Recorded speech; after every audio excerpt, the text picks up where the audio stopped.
नमस्कार, आर्यवर्त टाइम्स में आप सभी का स्वागत है। बिहार में विधानसभा चुनाव के लिए तारीखों का ऐलान हो चुका है।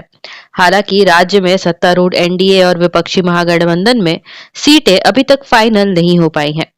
इस बीच सूत्रों के मुताबिक भारतीय कम्युनिस्ट पार्टी लिबरेशन ने बिहार विधानसभा चुनाव में महागठबंधन के घटक के तौर पर 19 सीटों पर चुनाव लड़ने की पेशकश को यह कहते हुए ठुकरा दिया है कि सम्मानजनक प्रस्ताव यह नहीं है।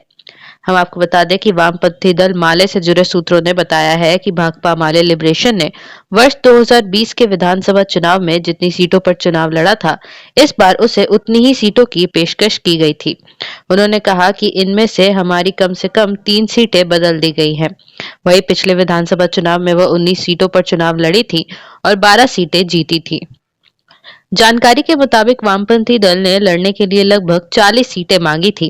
वहीं पार्टी से संबंधित एक सूत्र ने बताया है कि भाकपा माले लिबरेशन ने इस प्रस्ताव को अस्वीकार कर दिया है क्योंकि यह सम्मानजनक प्रस्ताव नहीं था और हम लगभग 30 सीटों पर लड़ने के लिए एक नया प्रस्ताव रखने जा रहे हैं।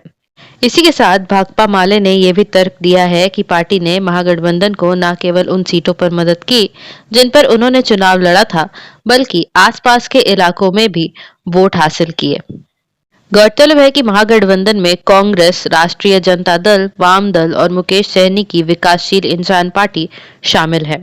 वहीं वर्ष 2020 में जहां राजद ने 144 सीटों पर चुनाव लड़ा था और 75 पर जीत हासिल की थी, जबकि कांग्रेस ने 70 सीटों पर चुनाव लड़ा था मगर 19 सीटों पर ही जीत हासिल की थी। ऐसे में अब वामपंथी दल ने लड़ने के लिए लगभग 40 सीटें मांगी थी मगर उन्हें 19 ही सीटें मिल रही थी, इसीलिए उन्होंने इस प्रस्ताव को अस्वीकार कर दिया है क्योंकि उनका कहना है कि यह सम्मानजनक प्रस्ताव नहीं है और वो लगभग 30 सीटों पर लड़ने के लिए एक नया प्रस्ताव रखने जा रहे हैं। जानकारी के लिए बता दें कि बिहार विधानसभा चुनाव के लिए आगामी 6 नवंबर और 11 नवंबर को 2 चरणों में मतदान होगा तथा मतगणना 14 नवंबर को की जाएगी।